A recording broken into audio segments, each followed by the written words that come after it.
artinya gini Pak, sebelum kita menikah batin, mohon maaf sing tersinggung, saya tidak ada tujuan untuk menyinggung, enggak, saya hanya menyampaikan aja. Sepanjang kita belum bertemu Allah, belum ini wajah tu wajia, laku apa wae sampean, entah ibadah murni atau tidak murni, jelas hati ini gak sambung pada Allah, itulah haram sebetulnya. Walaupun itu istri sampean sendiri, secara syariat lah halal loh nggih, tapi ketika sampean melakukan hal itu, hatimu tidak ada rasa dengan Allah, di mata Allah tidak ternilai. Sholat sama, tidak ternilai, alias haram kalau boleh saya katakan. Sebab ono wong sholat itu tapi justru menyekutukan Allah. Urusan jenengan terima gak terima dudu urusaku, sing penting tak sampai no. Kayak apa? Sholat terus nyekutokno Allah, ngeten. Assalamualaikum warahmatullahi wabarakatuh. Saudara-saudaraku yang dirahmati Allah Subhanahu wa ta'ala, semoga tayangan ini bisa membawa manfaat dan menambah keimanan kita di sisi Allah Subhanahu wa ta'ala. Selamat menyaksikan. Assalamualaikum warahmatullahi wabarakatuh. Tentang awal pengawasan kula wau wonten ingkang dinamekaken nikah lahir kaliyan nikah batin, Gus. Kula kok dereng paham ingkang nikah batin nika kados mekaten ya napa? Ngapunten nuwun penjelasan Nikah batin. Nggih, nikah batin. Nggih, matur nuwun. Assalamualaikum warahmatullahi wabarakatuh. Waalaikumsalam warahmatullahi wabarakatuh. Kita di dalam pelajaran kejawen Pak, memang ada istilah nikah batin, tapi para romo itu waktu dulu, entah nek sekarang, tidak menjelaskan secara detail terkait nikah batin. Piye to nikah batin? Bahasane nikah niku ono macam kalih. Ada nikah secara syar'i, ada nikah secara hakiki. Nikah syar'i dibagi dua, ada nikah secara catatan sipil, ada nikah secara agama saja, yang sering di tengah masyarakat disebut nikah siri. Sebetulnya kurang cocok nek corong mengatakan saya nikah siri. Wong iku ketok wong kathah kok siri lho, ya apa? Mungkin beliau-beliau memunculkan kalimat siri itu karena tidak diketahui oleh negara, mungkin di situ. Kedua-duanya itu sah, tergantung syarat rukunnya itu mencukupi. Ada, mohon maaf, ono wali, ono kemanten anyar, kemanten lanang wedok, ada ijab kabul atau mahar wajib. Niki syarat-syarat untuk dikatakan nikahnya sah. Udah. Cuman yang ditanyakan di sini adalah nikah batin atau nikah secara hakikat. Pak, tadi saya katakan nikah syariat itu nikah no jasad ambek jasad,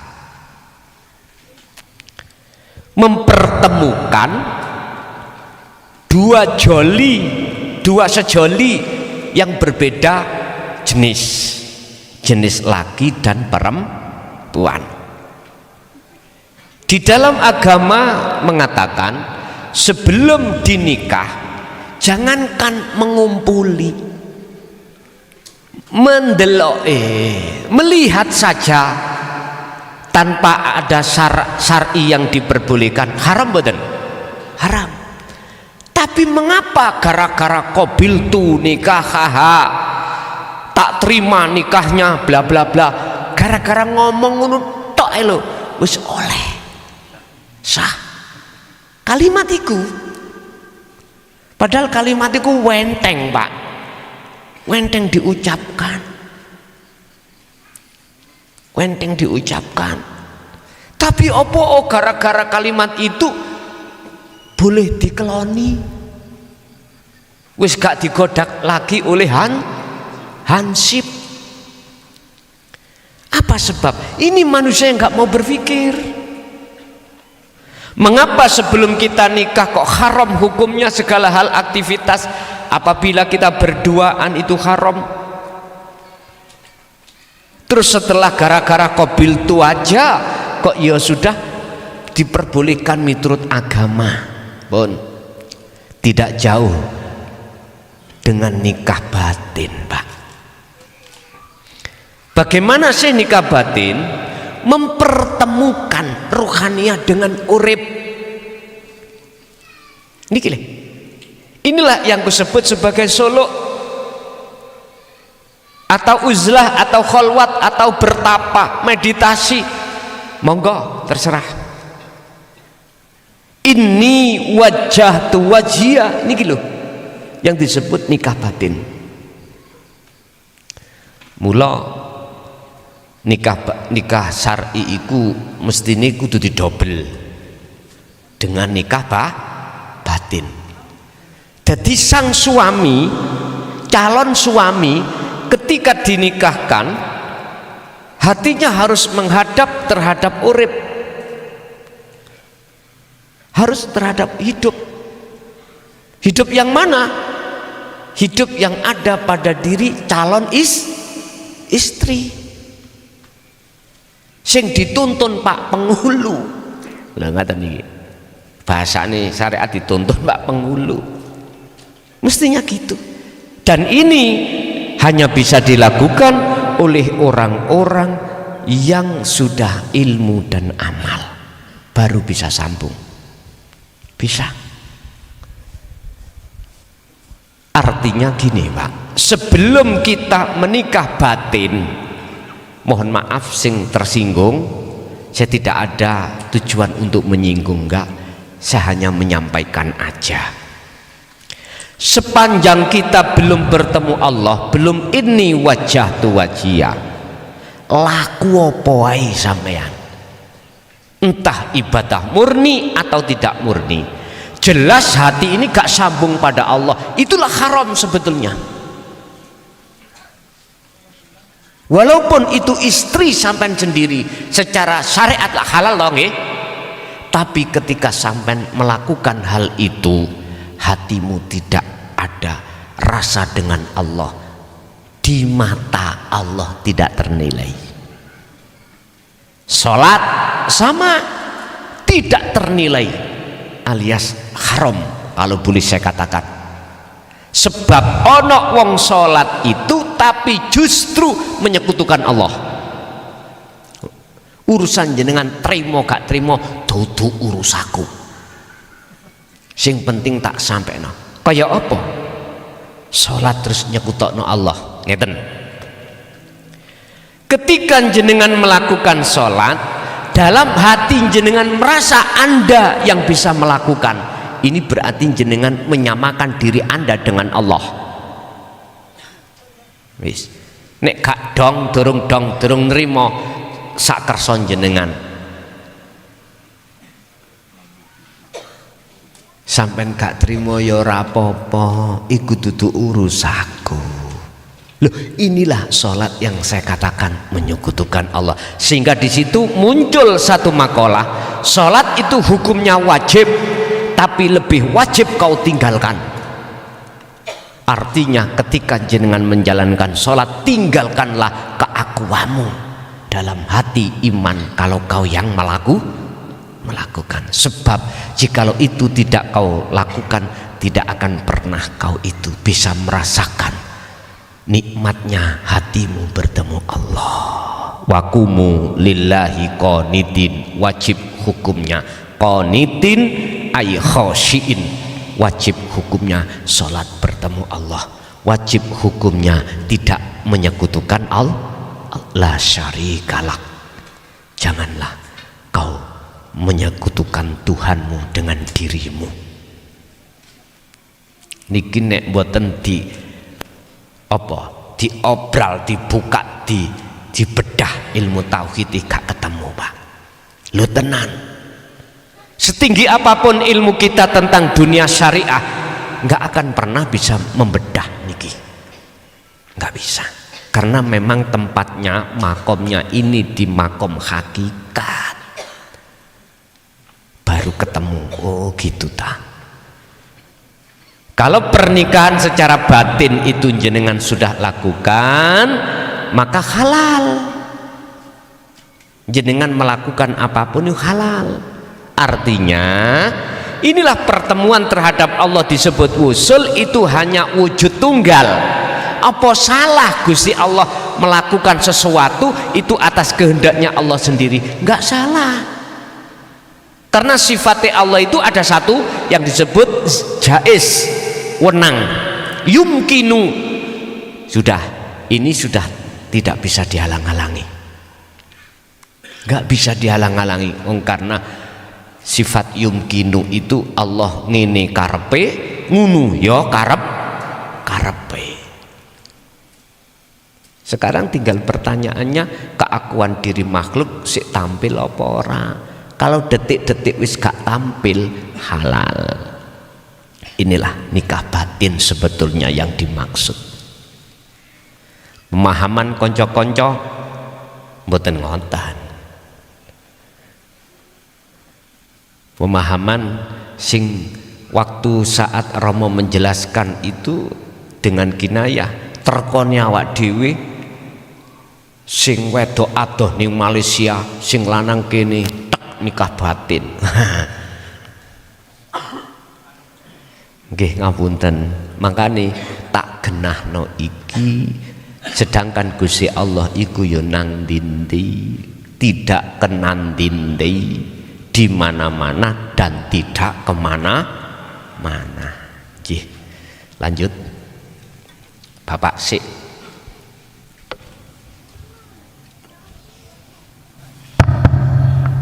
Assalamualaikum warahmatullahi wabarakatuh. Nama saya Suwarsono, jamaah dari Wajak. Yang saya tanyakan begini Gus, orang yang bertauhid dijamin ketemu Gusti Allah. Ini ada orang yang baik, peduli dengan lingkungan, juga peduli dengan sesama. Pertanyaan saya, apakah bisa orang yang baik dan peduli dengan sesama dan lingkungan itu ketemu sama Gusti Allah? Bagaimana dengan ayat innalillahi wa inna ilaihi rojiun? Itu yang pertama. Yang kedua, apakah benar kita hidup di dunia ini menjalankan yang namanya sebab dan akibat? Contohnya, kalau kita menanam pasti kita akan memanen. Terima kasih Gus. Wassalamualaikum warahmatullahi wabarakatuh. Waalaikumsalam warahmatullahi wabarakatuh. Pertanyaan kedua itu nanti kami jelaskan sudah di bab 4 kalau nggak salah, di edisi ketiga terkait kitab yang berjudul Qalbun Musyrikun, hati yang mencorong atau bersinar. Orang, sintak maksud orang itu hati, roh, bukan jasmani. Syarate iku bisa wusul datang Allah itu tidak boleh ada selain Allah.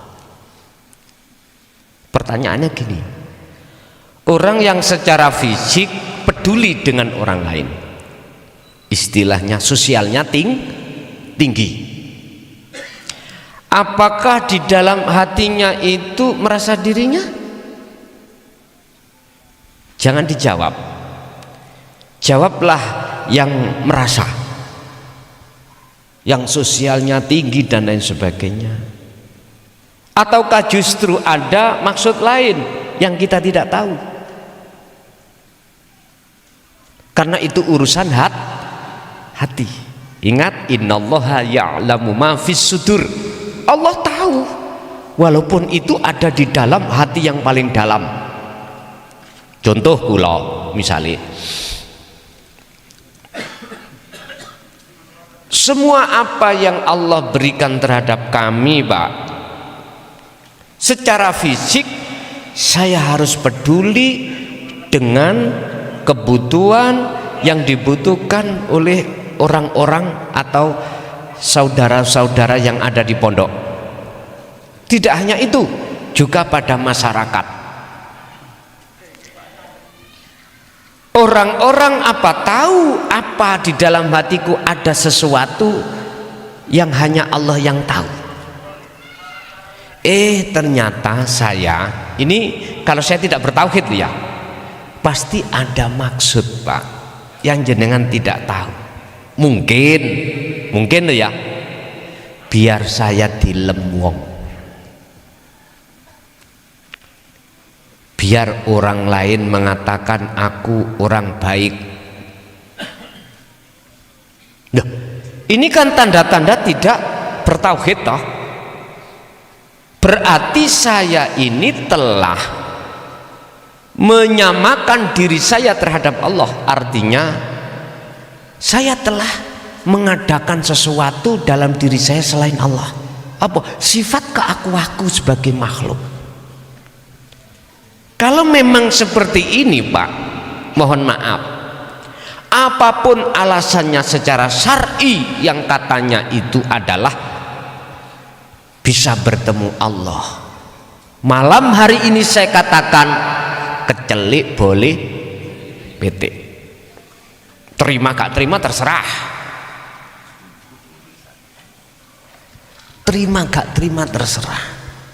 Saya katakan, intinya siapapun tidak akan sampai kepada Allah manakala di dalam dirinya ada selain Allah.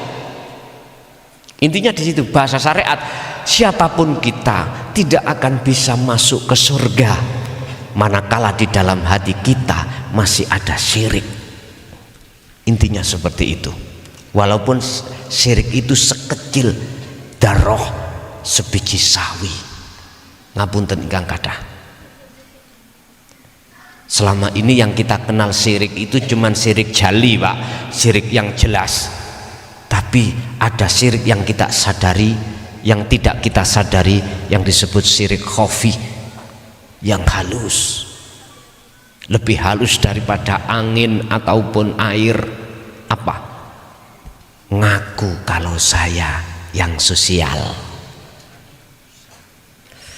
Kalau seperti ini, saya berani taruhan nggak akan pernah bisa ketemu Allah, kecuali ketika saat jenengan ini posisi memang sosial tinggi, terus ning ati sampai itu nggak ada pengakuan jenengan yang bisa melakukan. Semua itu sumbernya dari Allah. Beda kalau gini, kan jelas la haula wala quwata illa billahil aliyil azim. Udah jelas. Niku jawabannya yang pertama. Yang kedua, apa? Innalillahi. Oke. Kebanyakan kita itu, Pak, mengerti innalillahi kalau jatuhnya kematian. Padahal itu maksudnya pelajaran yang tidak harus hanya jatuh pada waktu fisik dalam kematian. Apa sih hakikati innalillahi wa inna ilaihi rajiun? Ini sudah kami jelaskan di kitab awal edisi pertama, jilid pertama. Ini kalau orang Jawa disebut sangkan paraning dumati. Endi sih maksudnya? Ngeten. Memang proses manusia awalnya itu tidak ada terus diadakan oleh yang ada. Akhirnya kita merasa ada gara-gara ada iblis yang masuk. Di saat kita sudah akil balik, baru di situ ditanamkanlah kita pengakuan diri. Kalau diri kita itu wujud. Kalau diri kita bisa ini bisa itu, punya ini punya itu, merasa biasa, itu proses kita. Ya, sekarang lakukanlah tindakan wa inna ilaihi raji'un. Apa? Tiadakan perkara yang kau anggap ada. Otomatis ini butuh faktor untuk membersihkan ini. Apa? Ilmu, amal, istiqomah. Barulah proses sangkan paraning dumadi akan terjadi. Barulah wa inna ilaihi raji'un akan terjadi. Ketika saat sudah kembali sampai dikatakan detik-detik wusul, maka nyatalah sejati yang wujud setelah wujud abal-abal ini hilang. Iki terus kalau dikatakan nyatalah wujud asli yang wujud itu terjadi atau dalam kurung disebut makrifat, berarti yang bisa melihat Allah itu Allah sendiri. Bagaimana mungkin kita sebagai makhluk yang asalnya tidak ada, terus kita merasa ada, terus kembali tidak ada? Bagaimana mungkin perkara yang tidak ada bisa melihat yang ada? Gak mungkin. Yang bisa melihat yang ada adalah yang ada sendiri. Inilah maksudnya makrifat itu. Inilah yang disebut wa inna ilaihi raji'un. Siapa yang belum melakukan ini sebelum kematian, belum melakukan sampai datangnya kematian, inilah yang dikategorikan su'ul khotimah. Ini walaupun secara dohir perbuatan sampai itu bagus di mata manusia, walaupun dia ingat Imam Ghazali, Imam, kamu tak masukkan surga atau rahmatku bukan sholatmu, zakat, puasa, hajimu, ngarang-ngarang kitabmu, enggak, tapi hanya satu, karena kamu membiarkan ketika saat kau menulis kitab ada seekor lalat masuk di dalam asbak mansimu, kau biarkan minum.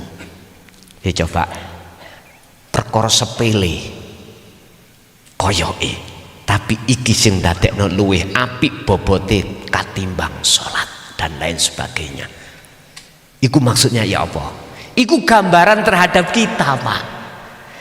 Sebaik apapun salat sampean atau ibadah murni mahdoh sampean di mata manusia, jikalau hati sampean iki keadaan nang Allah itu mingkol bin rohibin tak ternilai. Ingat, dalam salah satu makalah Ibnu Athaillah dalam kitab Hikam, husnul a'mal nata iju husnil ahwal mingkol bin zahidin. Laku dohir apik di mata Allah, urusan di mata manusia itu apik atau ora terserah, itu tergantung buah yang muncul keadaan dalam hati kita. Apa keadaan hati kita manusia? Macam dua, Pak. Pertama mingkol bin zahidin, yang kedua mingkol bin rohibin. Hati yang condong keesaan Allah, yang kedua mingkol bin rohibin, isine hati pangerane Allah ya wakeh. Rupa wong wedok, wong lanang, anak, dunya brono apa wae ngelumpuk niki rohibin.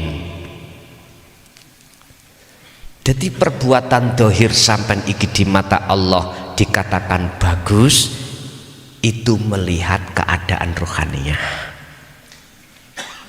apik apa elek ning ngarepe Gusti Allah, keadaane condong nang Gusti Allah apa ora. Lah inilah pada saat beliau Imam Ghazali menulis, terus ada lalat hatinya bertajali, tapi bukan berarti sholatnya tidak bertajali, enggak. Niku perbandingan. Tinggal pertanyaan kita bagaimana. Sama dengan 21 wanita penghibur hidung belang, hanya gara-gara ngombeni guguk anjing ngelak kok mlebu swarga. Ngen-ngeneng pikir lho Pak, gak tutup. Jawabannya karena apa? Litauhidillah. Sebaik apapun jenengan kali kula untuk sosial tinggi, tapi jikalau tidak disertai dibarengi dengan hati bertauhid pada Allah, mesti ngaku. Wis siapapun kita pasti seperti itu. Jangan harap itu di mata Allah ternilai, ndak, kecuali bertauhid jenengan. Otomatis nek bertauhid mboten ngaku, mboten ngaku ning ngarepe menungso mboten. Atine iku wis muncul rasa akune Allah. Ngoten maksude. Nggih, ganti Ibu.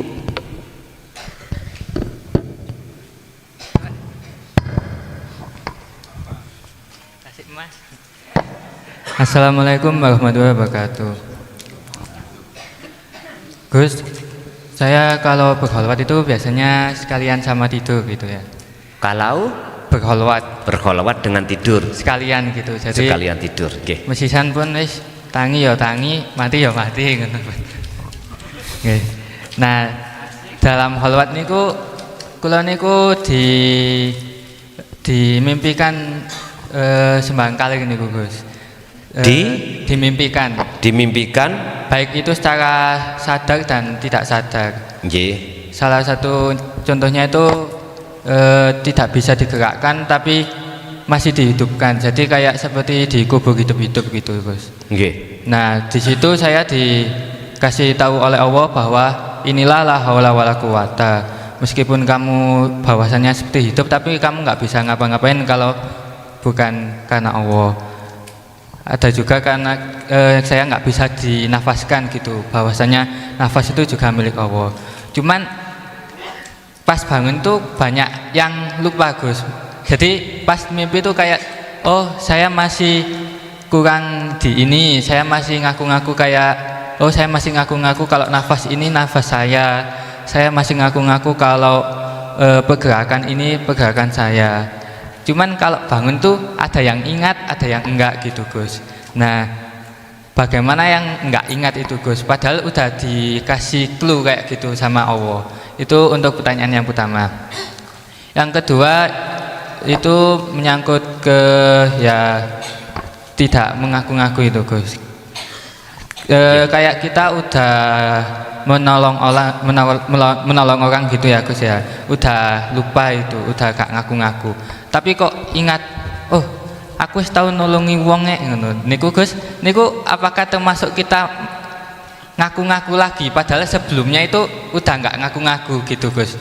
Itu untuk pertanyaan kedua. Terima kasih. Assalamualaikum warahmatullahi wabarakatuh. Waalaikumsalam warahmatullahi wabarakatuh.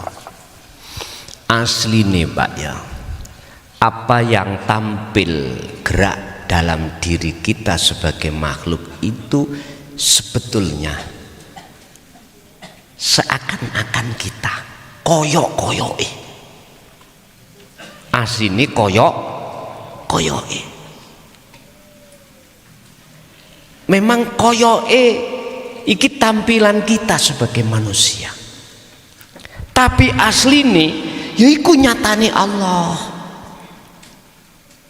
Makanya dikatakan la haula wala quwata illa billah. Gak ada daya upaya untuk melakukan sesuatu kebaikan atau mencegah satu kemaksiatan, semua itu datangnya dari Allah. Tampil pada kita itu koyok-koyoke kita. Makanya manusia kan dibagi dua hatinya, ahli hijab dan ahli syuhud. Ahli hijab berarti memandang makhluknya, otomatis imani pada makhluk. Kalau ahli syuhud memandang uripe, otomatis imannya hanya pada Allah. pada hidup itu. Inilah perbedaan yang paling mendasar di tengah-tengah umat manusia itu di sini. Sehingga paham tentang la haula wala quwata illa billah. Terus di situ kadang kita itu lupa, lah kan nggih? Kadang sadar, kadang enggak sadar. Itu bagaimana? Tadi saya katakan kembali kepada posisi kita di posisi mana, diletakkan mana, mahfudkah atau maksumkah? Kalau pertanyaannya itu apakah itu salah walaupun kita masih ada di mahfud sehingga terjadi kita lalai? Jawabannya wala bagin wala atin innallaha ghafurur rahim. Jawabannya di ngapura, di makfu. Alasannya apa? Sebab sesungguhnya orang yang hatinya ingin betul-betul sudah ingin mendekat dan selalu bertemu Allah, nggak kepingin asini jenengan iki ati lalai dari, nggak kepingin. Tapi kita tidak berdaya kalau Allah menjatuhkan kita, nggak bisa. Itu satu. Yang kedua, karena proses fana kamil inilah yang harus kita lalui, maka mengapa Allah memakfu, ngampuni? Itulah alasan. Laksana jenengan itu waktu puasa nggak kepingin kemasukan perkara di luar sebelum waktu yang ditentukan Allah, nggak kepingin. Berhubung lali jam 12 siang perut lapar, lali nek poso entek sego sak tumpeng, mboten sak piring, sak tumpeng. Bagaimana hukumnya? Nggak apa-apa, karena lali. Ngapunten, walau bilukmatin, senajan sak puluhan, eman-eman rek sate gede pisan. Posone eling nek poso, yaitu yang membatalkan puah miturut hukum syariat. Kalau sampai dengan sengaja, memang ya semua itu Allah, kok ya sampean terae lho beda maneh niki. Tapi aku yakin semua yang hadir atau orang yang bertauhid diletakkan di mahfud, nggak ada keinginan untuk melupakan pada Allah. Wes satu. Yang nomor dua, waktu kholwat. Iya, waktu kholwat teman. Dengan tidur, sambil tidur dimimpikan apa mang? Memberikan bantuan kepada orang lain. Kita awal sudah lupa kalau diri kita yang melakukan, justru dalam hati muncul Allahnya lah, nggak ada. Terus suatu saat tempo eling, artinya eling nek awake aku sing kei bantuan lah, ngaten nggih. Terus bagaimana itu? Itulah tanda kalau kita belum dimaksum.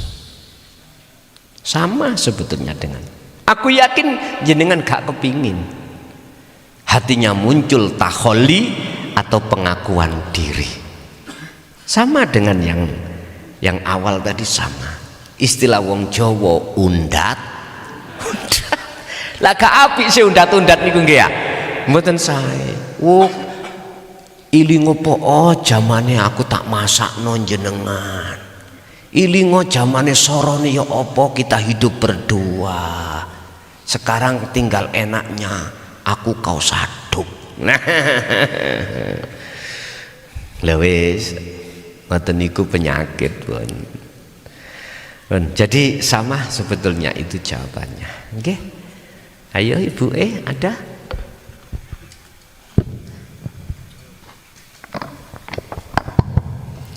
Assalamualaikum warahmatullahi wabarakatuh. Ngapunten Gus badhe tanglet, di dalam surat Al-Baqarah niku kan ada ayat wa 'allama Adamal asma'a kullaha. Allah mengajarkan semua nama kepada Nabi Adam dan itu termasuk namanya nggih. namanya Allah. Apakah itu yang menjadi dasar? Saya pernah mendengar bahwasanya Allah itu makhluk. Mohon dijelaskan niku Gus. Matur nuwun. Assalamualaikum warahmatullahi wabarakatuh. Waalaikumsalam warahmatullahi wabarakatuh. Wa 'allama Adamal asma'a kullaha. Niku kan prosese dalam ayat iku untuk nyetel makhluk loro luweh alim pundi Adam dengan iblis Azazil itu. Kan Azazil pada saat itu luweh ngalim lah ngoten ta. Bon. Pertanyaannya, apakah asma Allah di situ termasuk ya ta? Ada kaitannya dengan bahwasanya nama Allah itu makhluk? Nggih, Bu. Sepanjang masih bisa disebut itu masih klebu makhluk. Makhluk. Jadi nama Allah itu masih masuk babakan makhluk. Saya katakan makhluk karena di luar, dengan dalil ma fis samawati wa ma fil ardi. Sehingga hadits qudsi Allah jelaskan, janganlah kau menyembah namaku, sifat zatku, tapi sembahlah aku. Maksud sebetulnya itu adalah lewat meditasi untuk mencapai kemurnian kesadaran yang mutlak bahwasanya sudah tidak ada selain daripada yang menang nih lho Pak. Lah niki lho. Kalau bahasa sederhana, orang meditasi itu tujuannya adalah untuk mencapai kesadaran penuh bahwasanya makhluk itu tiada, yang ada la maujudan illallah. Karepe ana gunung. Tapi bukan Allah yang dimaksud nama. Jadi ketika saat kita masih berbunyi nama, itu betul Bu makhluk. Walaupun nama Allah, apalagi selainnya. Lah, maksud di dalam penyebutan nama Allah ini kudu sempurna Pak, biar tidak termasuk klebu makhluk. Piye? Bismillahirrahmanirrahim. Itu ada nama, ada sifat.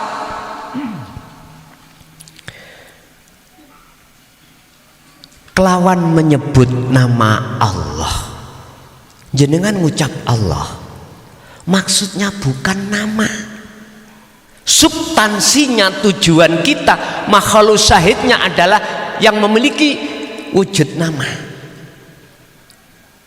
Yang memiliki nama itu siapa? Akhirnya dijelaskan lewat sifat Ar-Rahman, Ar-Rahim. Lebih ke dalam lagi, yaitu sesuatu yang memiliki sifat Rahman dan Rahim. Jadi mari nama terus sifat. Loh, di dalam sifat itu siapa? Dalam sifat itu siapa? Ini kudu kejar terus Pak, kudu kejar terus, supaya kita tidak terjebak di dalam syirik khafi, supaya kita sesuai dengan hadis qudsi tadi, dawuh Allah yang tidak tersirat di dalam Al-Quran. Disebut hadits qudsi di situ. Janganlah kau menyembah namaku, sifat zatku, tapi sembahlah aku. Dengan cara jenengan membuang keakuan diri sebagai makhluk itulah nanti dengan sendirinya aku nih Allah muncul. Otomatis nih Pak. Ketika saat cahaya makrifat itu didatangkan Allah, maka disitulah hilanglah perkara yang kita anggap wujud dan nyatalah perkara yang kita anggap gaib, yaitu Allah. Ya aku itu tadi. Akhirnya dijawab di dalam surah Toha ayat 14, innani anallah. la ilaha illa ana. Ini ki. Bapak Ibu hadirin jamaah rahimakumullah. Jadi leres Bu, nama Allah itu masih kegolong makhluk. Saya katakan makhluk karena nama. Sesungguhnya yang dimaksud asli ini Allah iku wujudnya, aku iku dalam diri jenengan. Ini enggak muncul nama. Bila mana dinamakan jenengan iki wong Islam Allah, tapi jero sampean iku duduk nama. Yang Nasrani Allah, tapi duduk nama.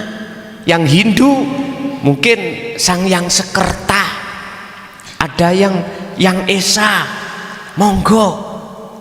Tapi maksudnya sesuatu yang di dalam dirimu itu yang tidak bisa kau sebut. Apa? Ya diem niku pun anteng pun. Nggih. Nanti insya Allah juga ada judul Allah itu makhluk ben geger. Cek ini penasaran, akhirnya buka kitab, buka. Oh iki maksud ini, akhirnya ketemu. Saya tidak akan pernah menjabarkan kronologinya, tetap saya jabarkan supaya umat ini mboten salah seperti gini. Sholat itu hukumnya wajib, tapi lebih wajib ditinggal. Lah iki prosesi ya opo lho ngoten lho. Engko ning TikTok dipedhot bahaya niki. Jadi tolong sing jenengan suka sing tokeran namine, tolong makalah sak makalah iku aja dipedhot, tolong aja diputus. Silahkan jenengan lewat TikTok ini kan mutus-mutus to Pak ya, sak makalah silahkan. Sing penting umat iki gak salah faham. Monggo wong niku nggih kerja sampean kok, monggo sampean manfaatno makalah-makalah ini. Di samping tujuannya untuk memahamkan umat, satu sisi jenengan satu dunia nyambut gawe ini. Nah ini kalau metu danane tau nggih, monggo saya ikhlas ridho, tapi nggih tolong permintaan saya sak makalah iki aja dipedhot. Hati umat cek gak tambah bingung mekaten. Lanjut Ibu.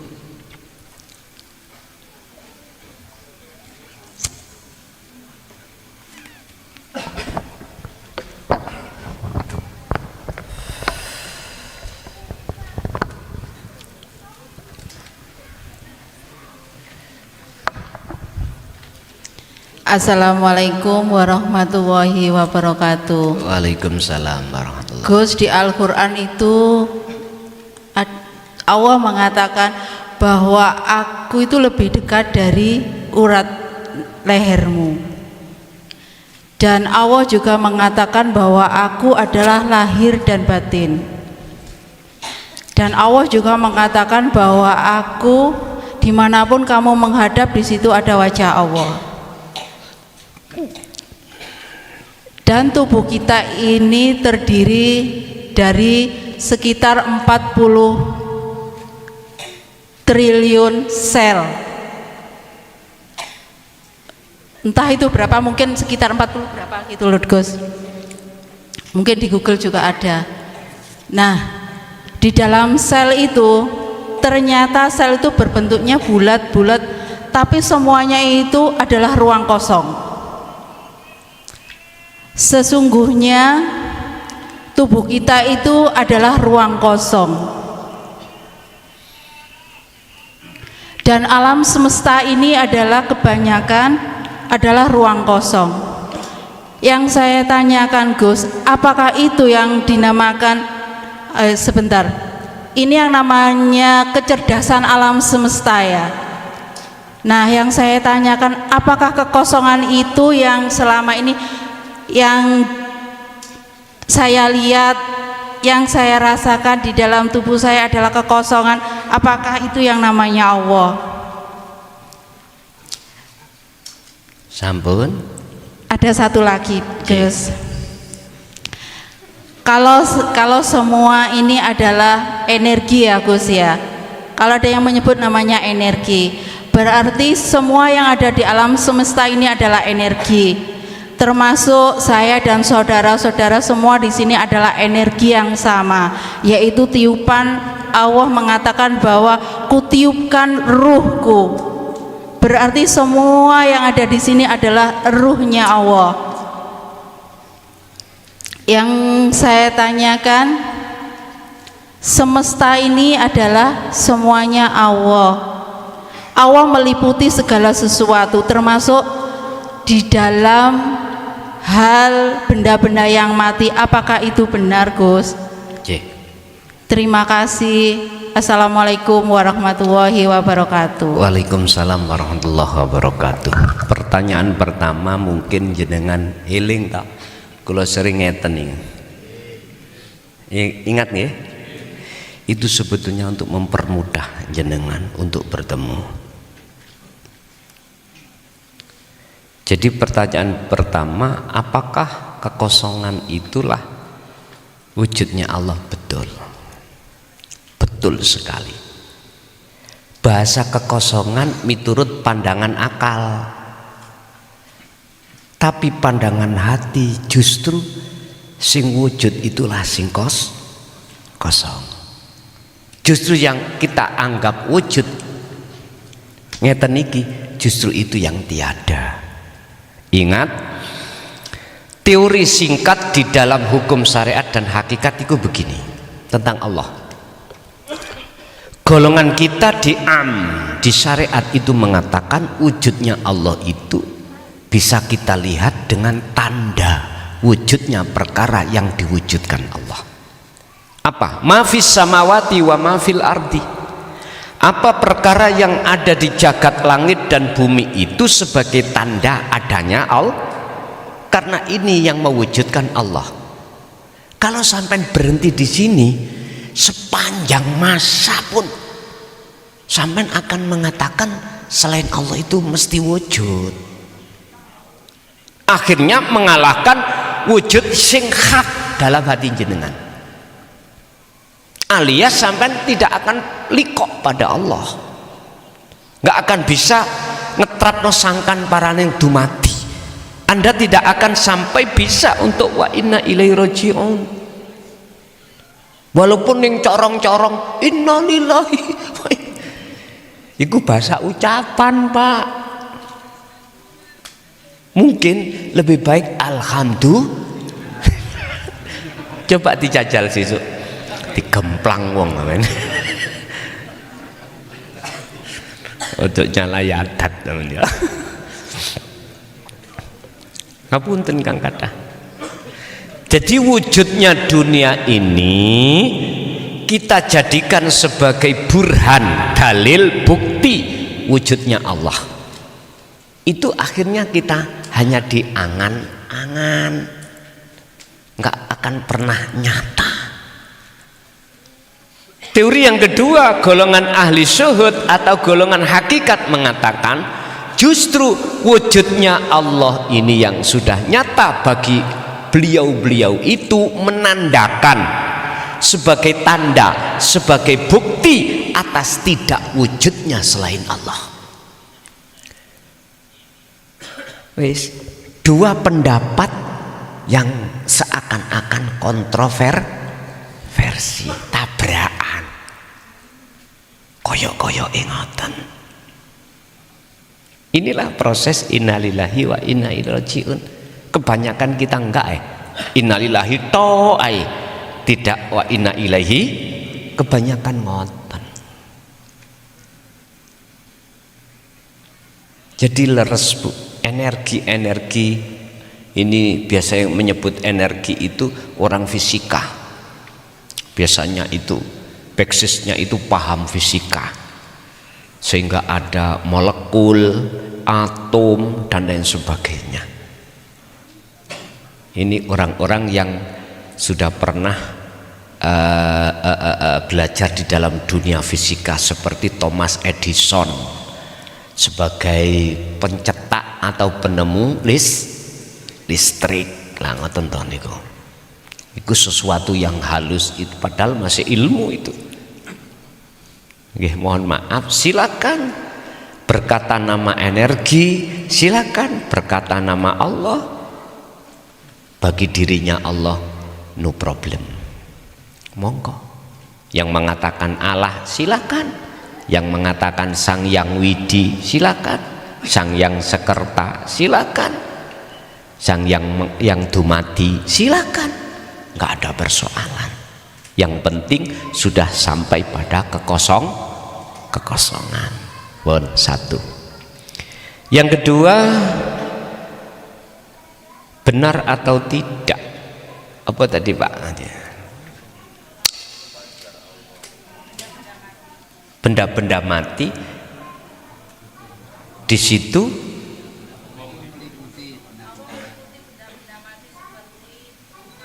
nggih. Apakah benar Allah itu juga meliputi atas semua benda-benda mati atau bernyawa, makhluk bernyawa atau tidak? Innallaha satemene Gusti Allah iku mukhitun, selalu meliputi ala kulli syai' ing atase saben-saben suci. Syai' bahasa syai' Quran ini tidak memandang bernyawa atau tidak bernyawa. Jadi betul Pak Bu, yang namanya wujud sejati ini, wujud yang kita sebut agama Islam Allah, apa yang jenengan katakan itu tidak hanya berada atau meliputi terhadap benda yang tidak mati atau makhluk bernyawa, dan juga ini termasuk makhluk yang tidak coba kacamata ini gila, makhluk yang tidak bernyawa toh. Nanti bukti ini kok isok ning gunono Allah. Nggih ngapunten, isok ngadeg ngeten iki karena tidak ada energi, gak mungkin. Bahasa energi lho nggih. Bahasa energi. Apapun itu, walaupun diem. Papan dibuktine ananing Allah. Bisa ditulis. Muncul satu tulisan. Cagak kekuatan. Lah disitulah bukti kalau Allah itu di mana? Tinggal jenengan kali kula ati ki madhepe ning ndi? Nek miturut Quran ani budullaha, arahkan hatimu condong menyang sejatine sing wujud. Wastanibu, dan tinggalkanlah atau huta perkara yang tidak wujud. Bahasa Islam selain Allah. Sehingga konteks iman nang apa wae, jangan pernah kita itu beriman kalau kita makhluk yang melakukan, tapi harus beriman kita Allah yang melakukan. Allah kok kita? Iya ning Quran ono sing kita kok, nahnu.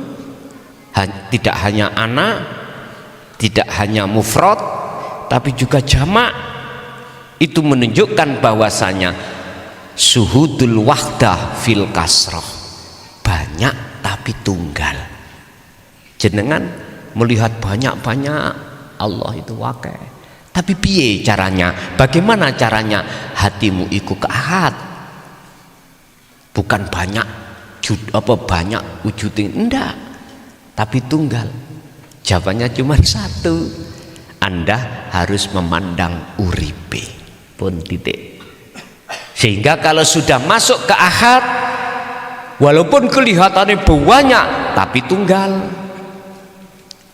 Disinilah letaknya orang damai di sini, Pak. Orang ini tukaran, orang ini sing dikhilafno.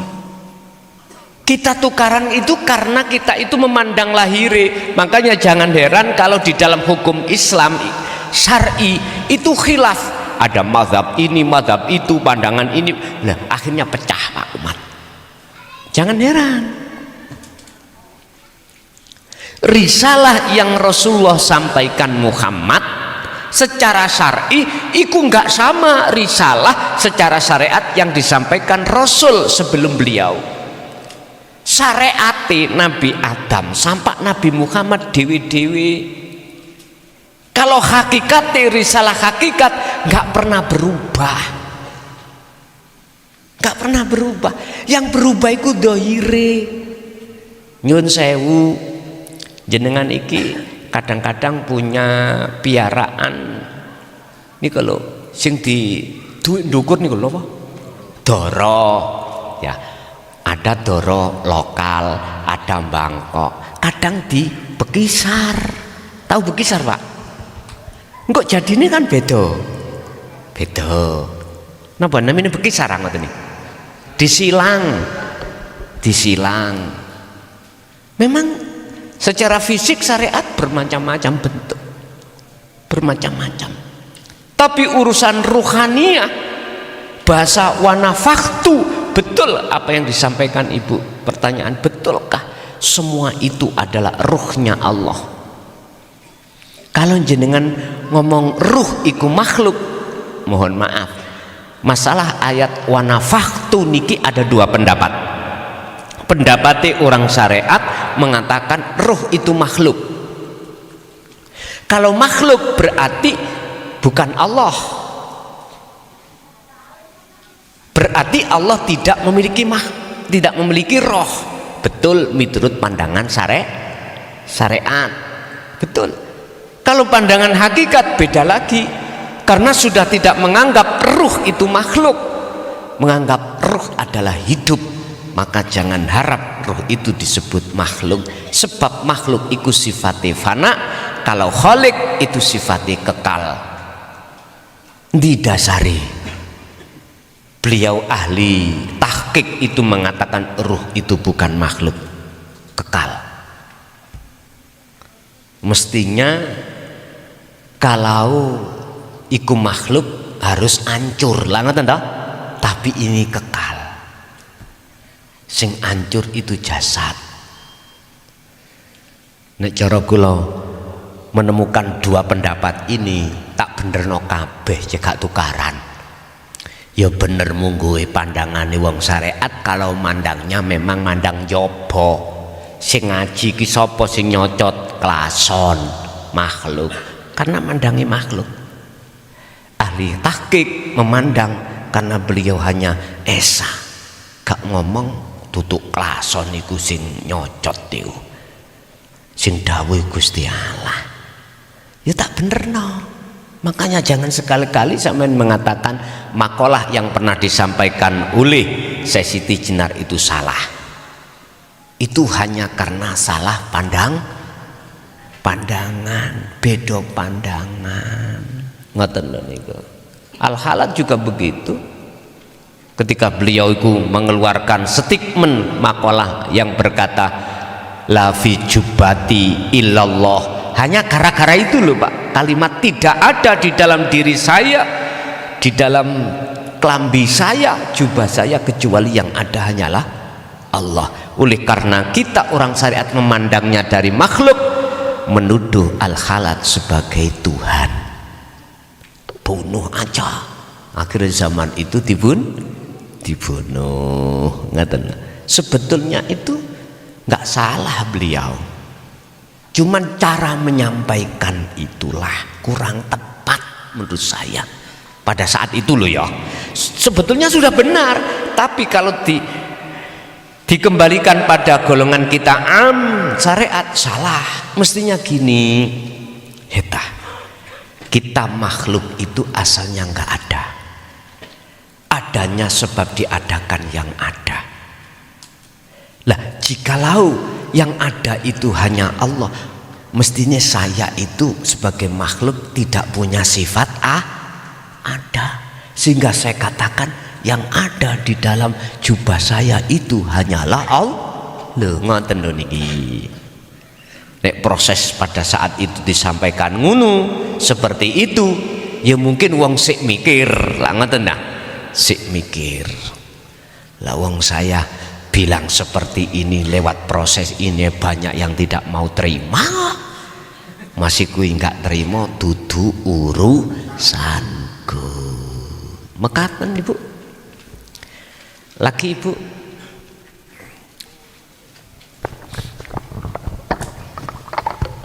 Assalamualaikum warahmatullahi wabarakatuh. Waalaikumsalam. Mau tanya Gus, ini mengenai khalwat sehari-hari saya ya Gus ya.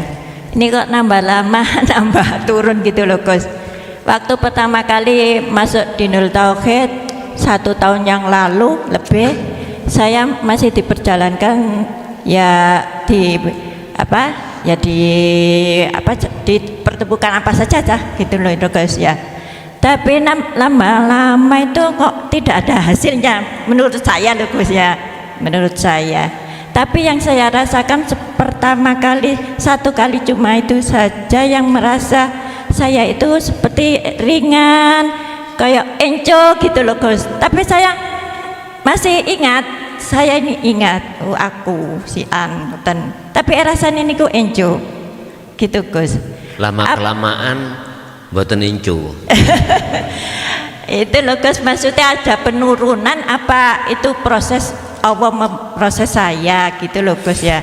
Kok waktu pertama banyak yang diproses sama Allah, disuruh makan di apa sajalah gitu loh Gus.